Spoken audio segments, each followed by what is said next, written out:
여호수아 24장 14절에서 18절까지 말씀이 되겠습니다. 그러므로 이제는 여호와를 경외하며 온전함과 진실함으로 그를 섬기라. 너희의 조상들이 강 저쪽과 애굽에서 섬기던 신들을 치워버리고 여호와만 섬기라.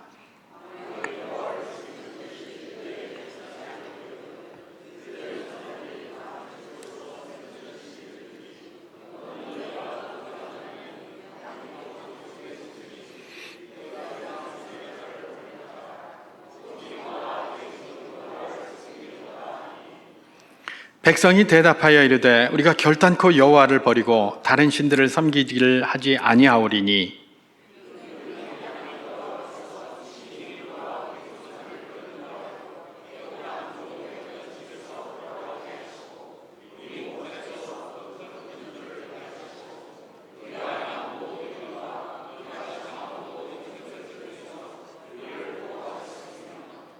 함께합니다. 여호와께서 또 모든 백성들과 이 땅에 거주하던 아모리 족속을 우리 앞에서 쫓아내셨음이라. 그러므로 우리도 여호와를 섬기리니 그는 우리 하나님이심이니이다 하니라. 아멘. 오늘 메시지의 본문은 지난 10월 13일 큐티 본문 중 일부를 그렇게 발췌를 해서 사용하고 있습니다. 그때 제가 그것을 묵상을 하면서 이건 종교개혁주일에 사용했으면 좋겠다라는 그런 도전을 받은 것이 하나 있어서 그렇게 준비를 해보았습니다. 사실 이 부분은 우리가 잘 아는 하나님의 말씀이기도 합니다. 그러나 이 종교개혁주일에 의미가 있다고 생각해서 그렇게 제가 준비를 해보았는데요. 메시지를 시작하면서 제가 고사성어 하나를 이렇게 소개하면서 그렇게 시작을 하려고 합니다. 그 고사성어가 어떤 거냐? 이전에 중국에 춘추 5패가 있었습니다. 춘추 5패 중에 제나라에서 있었던 일입니다. 제나라에 한 미녀가 살고 있었습니다. 굉장히 아주 아름다운 그런 미녀였다고 합니다. 소문이 자자해가지고 너도 나도 할 것 없이 이 총각들이 결혼 신청을 계속해서 이렇게 해왔다고 하죠. 아버지는 굉장히 기분이 좋았습니다. 왜냐하면 자기 딸을 데려가겠다는 사람이 그렇게 많으니까, 아니면 좀 고민을 좀 해야 될 텐데 이제 고르기만 하면 되니까 너무나 좋은 것 아니겠습니까?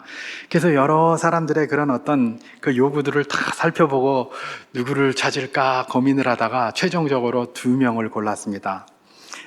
그 2명은 누구냐? 한 명은 이 신부가 될 분, 다시 말해서 이 미녀가 사는 집에서 동쪽에 사는 사람인데, 그리고 또 다른 한 사람은 서쪽에 사는 사람이었습니다. 그런데 이제 동쪽에 사는 사람은 이제 참 미남이고 참 잘생겼었습니다. 다만 굉장히 집이 가난했었습니다. 그게 이제 동쪽에 사는 사람이고, 그 다음에 서쪽에 사는 사람은 굉장히 부자였습니다. 집안 대대로 굉장한 부자고 돈도 많고 그런 부자였는데 얼굴이 못생겼어요. 추남이에요. 그러니까 이 둘을 두고 아버지가 고민을 많이 했습니다. 우리 딸한테 누가 더 적합할까? 이 얼굴은 잘생겼지만 가난한 사람에게 보내야 할까? 아니면 부자지만 얼굴이 좀 못생긴 이 친구한테 보내서 평생 그래도 호강하며 살게 해야 될 것인가 고민을 많이 했습니다. 이 고민을 하는 가운데 결정을 내리지 못하고 이렇게 합니다. 이건 차라리 내가 데리고 살 것도 아닌데 데리고 살 딸에게 결정하게 결정권을 주자, 이제 이렇게 했습니다. 그래서 딸을 불렀습니다. 불러가지고 그래, 이제 이렇게 지원이 많이 왔는데 내가 이렇게 2명을 구분했다. 한 명은 우리 집 동쪽에 사는 사람이고 한 명은 서쪽에 사는 사람인데, 동쪽에 사는 총각은 참 잘생겼는데 집이 좀 가난하다. 그리고 서쪽에 사는 총각은 정말 부자다. 너 거기 시집가면 아마 평생 손에 손가락에 물도 한 번 안 붙이고 그렇게 살 수도 있다. 그런데 얼굴이 좀 못생겼다. 이렇게 한 겁니다. 그러니까 네가 둘 중에 하나를 선택을 하면 그리로 가면 되겠다. 아버지가 볼 때는 둘 다 괜찮은데 네가 선택해라, 이제 이렇게 한 겁니다. 그러면서 네가 만약에 동쪽에 있는 사람 총각한테 시집을 가고 싶으면 오른손을 들고, 서쪽에 있는 사람한테 시집을 가고 싶으면 왼손을 들어라, 이렇게 했습니다. 그래 놓고 시작, 손 들어 그랬습니다. 그 딸이 어떻게 들었을까요? 그 미녀가 아버지가 손을 들으라고 했는데 손을 들었는데 두 손을 번쩍 들은 겁니다. 예, 두 손을 번쩍 들었어요. 그러니까 이제 아버지가 깜짝 놀랐지 않겠습니까? 야, 네가 몸이 하나인데 어떻게 동쪽에 있는 신랑과 서쪽에 있는 신랑에게 동시에 그렇게 결혼을 할 수가 있느냐, 이렇게 이야기를 했습니다. 그랬더니 그 딸이 대답을 하는 게 걸작입니다. 뭐라고 대답하냐? 잠은 내가 동쪽에서 자고 밥은 서쪽에서 먹겠습니다. 예, 이렇게 한 겁니다. 이래서 나온 고사성어가 있습니다. 동가숙 서가식이라는 고사성어입니다. 내가 동쪽에서는 잠을 자고 서쪽에서는 뭡니까? 예, 밥을 먹겠다 하는 게 동가숙 서가식이라는 그 고사성어죠.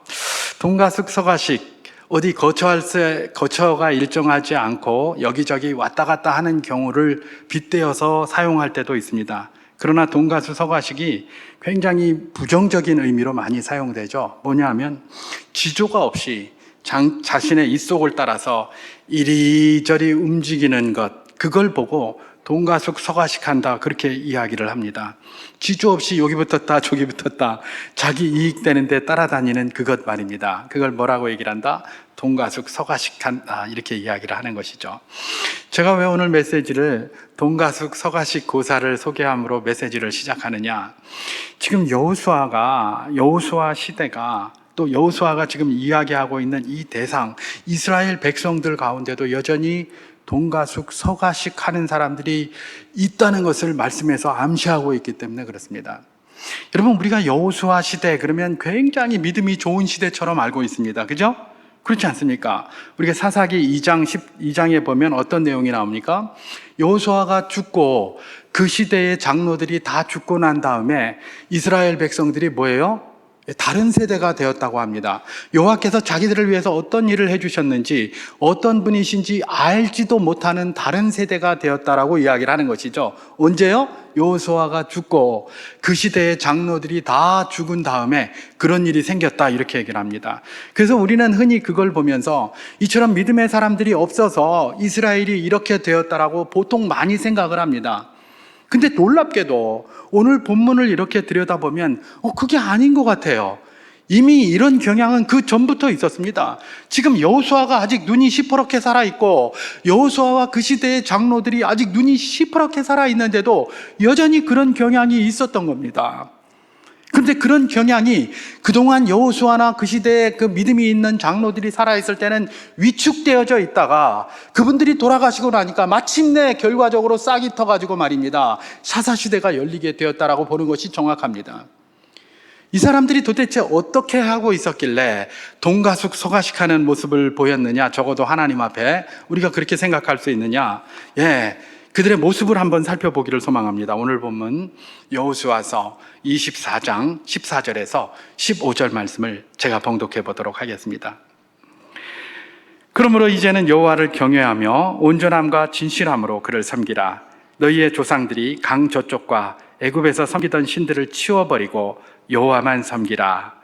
만일 여호와를 섬기는 것이 너희에게 좋지 않게 보이거든 너희 조상들이 강 저쪽에서 섬기던 신들이든지 또는 너희가 거주하는 땅에 있는 아모리 족속의 신들이든지 너희가 섬길 자를 오늘 택하라. 오직 나와 내 집은 여호와를 섬기겠노라 하니, 이렇게 기록하고 있습니다.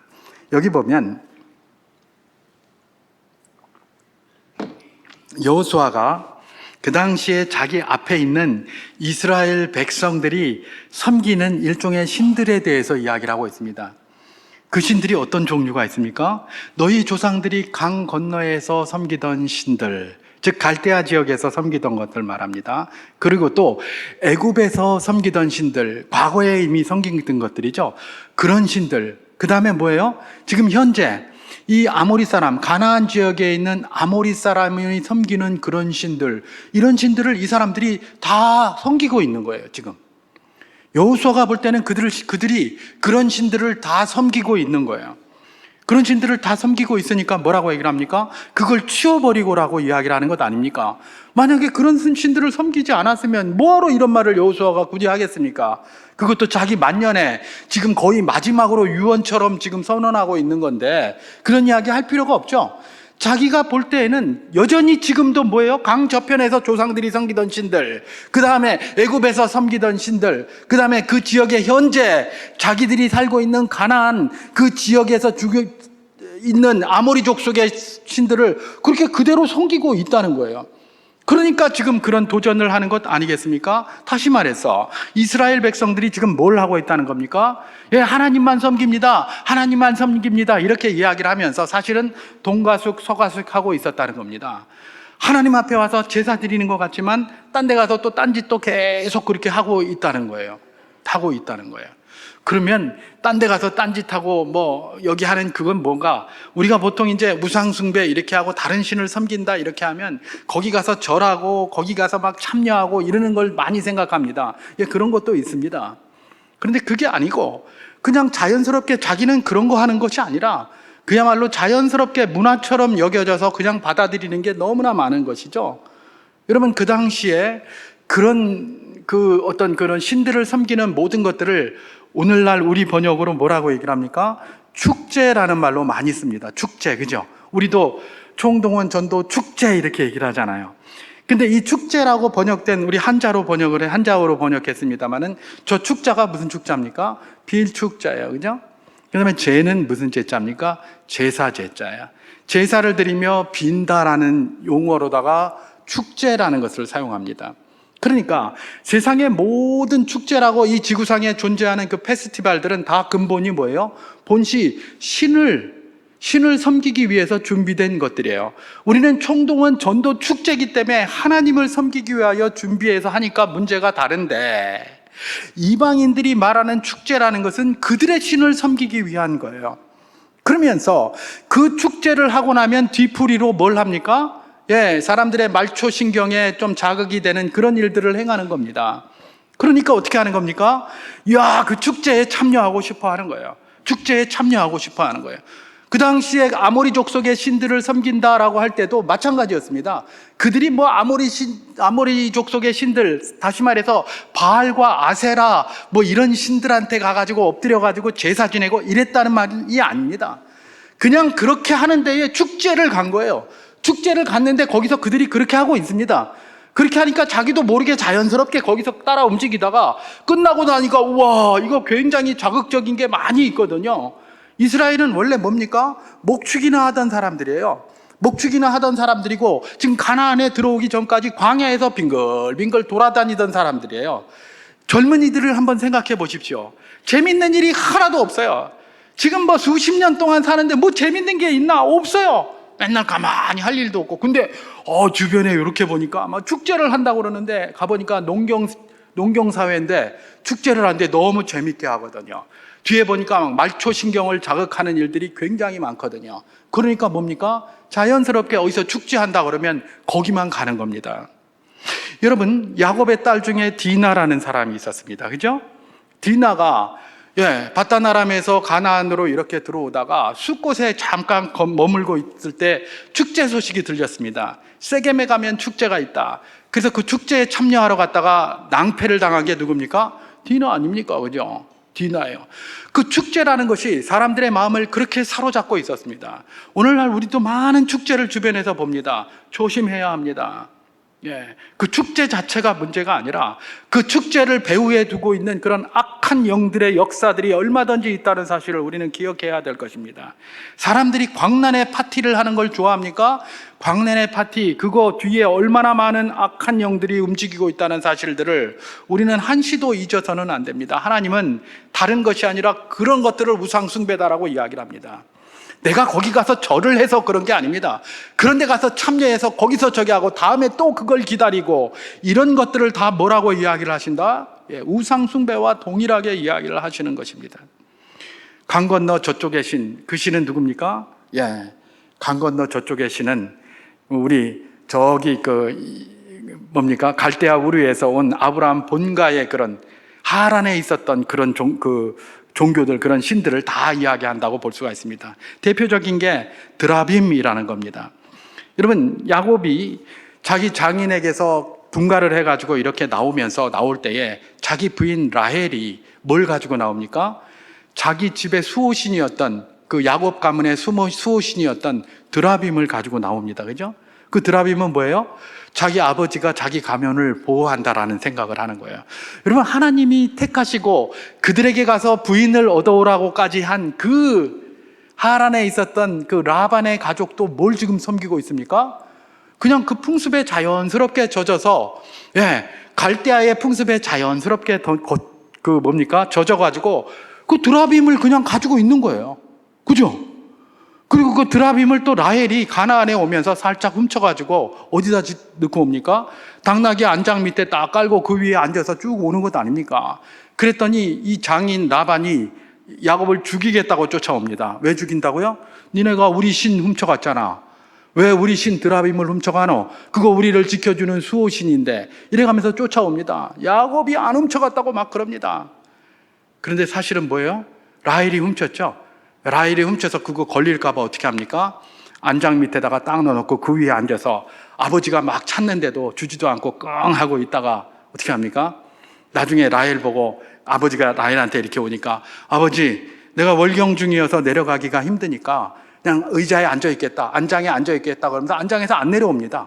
그러니까 아버지가 딸이 그렇다는데 뭘 어떻게 하겠습니까? 그래?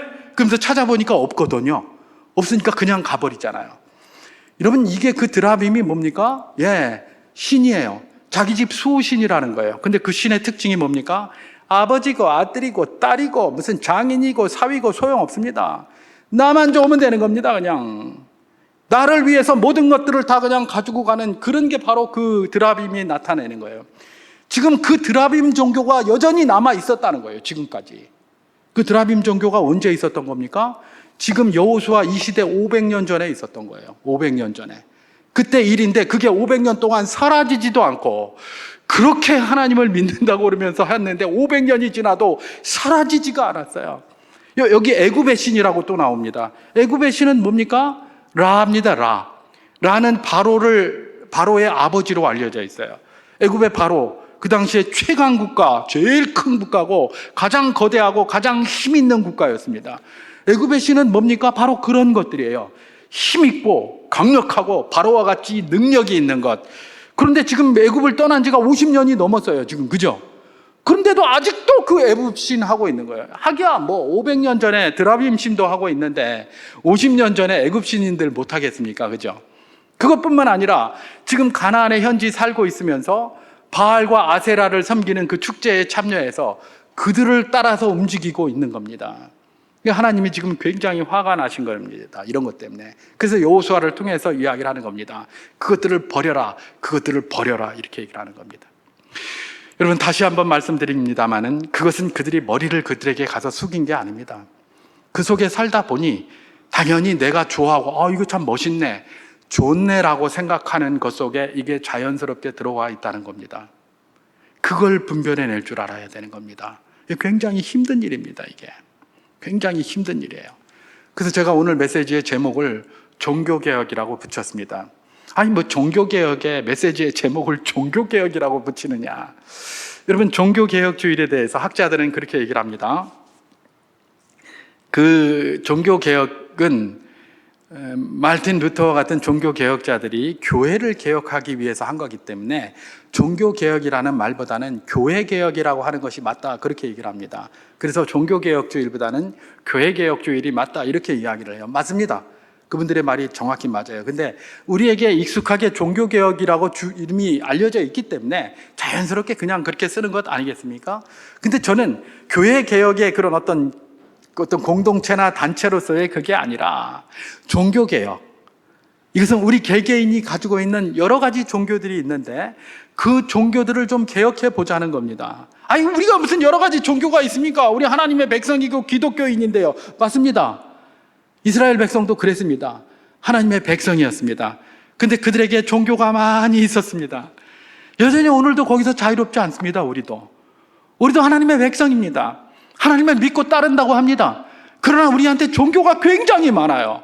그 굉장히 많은 종교가 뭐냐?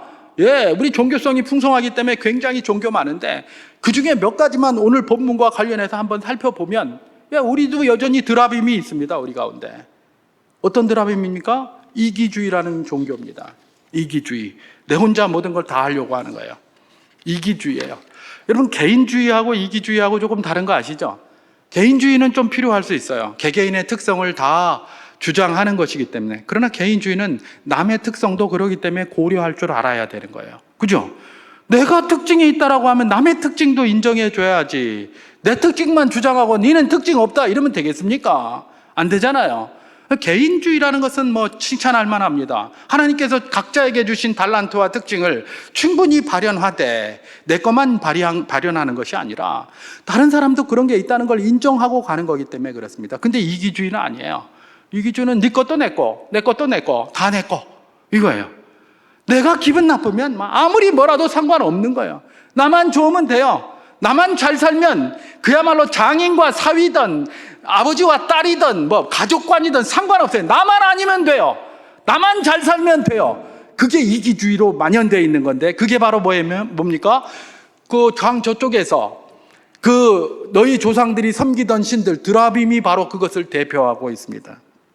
여러분, 오늘 우리에게도 드라빔이 참 많습니다. 그 드라빔을 던져버리라고 지금 이야기를 하고 있는 겁니다. 그리고 우리에게 또 뭐가 있습니까? 애굽의 신도 있어요. 애굽의 신. 애굽의 신이 뭐라고요? 힘, 권력, 큰 거 뭐 이런 거예요. 거대한 거, 장대한 거 이런 거 자랑합니다. 여러분, 요즘도 얼마나 뭐 힘, 권력, 장대함 이런 거 이야기를 많이 합니까? 조금만 저기 하면 뭐 하면서 우리가 힘을 모아야 된다고 그러고 함께 모여야 된다고 그러고 예, 그 중요합니다. 근데 꼭 모여야 힘이 있는 것만은 아닌데 그런 걸 너무나 강조를 많이 해요. 그렇죠? 그리고 뭐 사람이 하다못해 키도 커야 되고 등치도 커야 되고 한다고 그래도 맨날 식스팩 훈련하고 지가 안 하니까 저러는 소리 하는 거 아이가? 혹시 그러십니까? 저도 늘 걷습니다. 예, 식스팩은 안 하지만. 예, 근데 예, 이러면서 막 커지고 싶어 해요, 그냥. 예. 골리아니즘. 제가 이름 한번 붙여봤습니다. 골리앗이 되고 싶은 거예요, 전부 다. 골리아니즘. 크고 힘있고 막 모여서 거대하게 버리치고 막 그냥 함께 이런 종교에 빠져 있어요. 이런 종교에. 그래서 그냥 그런 것이 뭐 그냥 그런 게 있나 보다 이러면 괜찮은데 그게 종교가 돼버렸어요. 그래서 그걸 기준으로 모든 걸 판단해요. 야, 너 이렇게 하는 거면 이거 안 하네. 너는 변절자야. 너는 뭐야. 이러고 앉았단 말이에요. 종교가 돼 있는 거예요. 그 다음에 또 뭐가 있습니까? 예, 자기들이 거기서 따르고 있는 이 아모리족 속의 신들, 바알과 아세라잖아요. 바알과 아세라가 뭐를 상징하는 신입니까? 풍요와 다산이에요. 풍요와 다산. 그러니까 오늘날 뭐 말할 필요가 없겠죠. 오늘날 풍요를 얼마나 구가하고 있습니까? 돈이면 모든 게 다 된다고 하지 않습니까? 돈을 위해서 달려갑니다. 만모니즘이죠. 만모니즘. 이기주의, 에고이즘. 그 다음에 뭡니까? 힘, 이거 자랑하는 골리아니즘. 그 다음에 이 물질주의에 빠져있는 만모니즘. 이런 종교가 오늘 우리에게도 가득해져 있습니다. 제가 여기에 이런 게 필요 없다는 거 이야기하는 게 아닙니다. 다 필요합니다. 다 필요한데 문제는 이것이 종교가 되어 있다는 겁니다. 우리가 하나님 안 믿는 거 아닙니다. 하나님 믿습니다. 근데 이 종교를 이기지를 못합니다. 하나님 종교가 이 종교를 이기지를 못해요. 만모니즘을 이기지를 못하고 골리아니즘을 이기지를 못하고 에고이즘을 이기지를 못합니다. 이걸 개혁해야 된다는 것입니다. 우리 주님께서 뭐라고 말씀해 주셨습니까? 마태복음 6장 24절을 제가 봉독하겠습니다. 한 사람이 두 주인을 섬길 수 없나니 혹 섬기지 못할 것이니 혹 이를 미워하고 저를 사랑하거나 혹 이를 중히 여기고 저를 경히 여김이라. 너희가 하나님과 재물을 겸하여 섬기지 못하느니라. 이렇게 말씀하셨습니다. 여기서 하나님은 만모니즘, 재물에 관한 것만 이야기를 했습니다마는 그렇습니다. 뭔가 우리가 종교화된 것처럼 섬기면 동시에 섬길 수 있다고 생각하는 것을 내려놔야 합니다. 동시에 섬길 수 없습니다. 우리가 뭔가를 의지합니까? 그것 의지하지 하나님 의지할 수 없습니다. 하나님을 의지합니까? 그것이 필요하지만 우리는 하나님을 의지할 것입니다. 주님께서 말씀하시는 게 바로 그것입니다. 너희가 나를 의지하고 나를 믿고 나와 함께 살고 싶으냐? 그러면 나만 의지해라. 다른 것들도 다 중요하고 다 필요하냐? 내가 알아서 해줄게. 그러는 거예요. 하나님이 우리 신랑이라고 딱 이야기를 했는데 이 배우자가 맨날 돌아다니면서 여기도 기웃거리고 저기도 기웃거리고 돈가숙 서가식하고 앉았네. 밥은 우리 집에 와서 열심히 먹고, 기쁘고 좋은 것은 다 어디 가서 합니까? 동쪽 가서 하는 겁니다. 아니, 내가 그렇게 못생겼나? 하나님 얼마나 기분 나쁘겠습니까? 그죠? 밥은 하나님 앞에 와서 열심히 먹으면서 놀고 즐거운 건 딴 데 가서 하고 있는 거예요. 돈가숙 서가숙 하고 있는 거예요. 이걸 보면 하나님이 어떻게 하시겠습니까? 가만히 있으시겠습니까? 그러니까 지금 하나님께서 여호수아를 강권하시는 것입니다. 뭐라고 얘기를 합니까? 그거 섬기고 싶은 사람은 그거 섬기던지 오직 나와 내 집은 여호와를 섬기겠노라. 그렇게 이야기를 하고 있는 것입니다. 여러분, 이 시대에 진정한 종교개혁이 필요합니다. 우리에게 너무나 많은 종교가 있기 때문에 그렇습니다. 다 우리에게 필요합니다. 필요 없어서 버려야 된다고 말하고 싶지 않습니다. 다 필요해요. 근데 그게 종교가 되면 안 됩니다. 근데 그게 종교가 되어서 오히려 하나님의 말씀을 재단하고 하나님을 재단하는 경우가 너무나 많이 교회 안에서도 생기고 있고 우리 자신, 저 자신 안에서도 그런 게 생기고 있다는 것입니다. 우리 주님께서 여호수아를 강권하시면서 다시 한번 우리에게 도전하시는 것이 있습니다. 나와 내 집은 오직 여호와를 섬기겠노라. 이 자리에 모든 분이 이런 고백할 수 있는 복된 분들 될 수 있기를 주님의 이름으로 축원합니다. 그것도 언제 해야 됩니까? 여기 여호수아가 보십시오. 택하는데 집에 가서 생각해보고 택해라 이런 말 하지 않습니다. 오늘 택하라, 오늘 택하라 이렇게 얘기를 합니다. 여러분, 우리가 하나님 앞에 사는 것은 날마다 그런 것들이 산재해 있습니다. 이거 생각해보고 이게 아니라 바로 그 자리에서 택하라는 겁니다. 그 자리에서. 그게 바로 무엇입니까? 하나님만 믿는 사람이 걸어갈 길입니다. 그렇게 선택하면 우리에게 어려움이 당하지 않을까? 천만의 말씀이요. 하나님을 믿으라니까요. 하나님을 믿어라. 우리가 하나님 믿고 사는 거예요. 그 믿음 없으니까 날마다 그런 여러 가지 종교를 옆에다가 두고 때로는 이 종교 찾았다가 때로는 저 종교 찾았다가 그렇게 얘기를 합니다. 이렇게 하는 겁니다. 하나님을 믿으십시오. 우리의 모든 것들은 하나님이 아름답게 하여 주실 줄 믿습니다. 그 믿음 가운데 나와 내 집은 여호와만을 섬기겠노라는 결단이 지금 바로 이 시간부터 앞으로 계속되어지는 역사가 늘 함께 하기를 주님의 이름으로 축원합니다.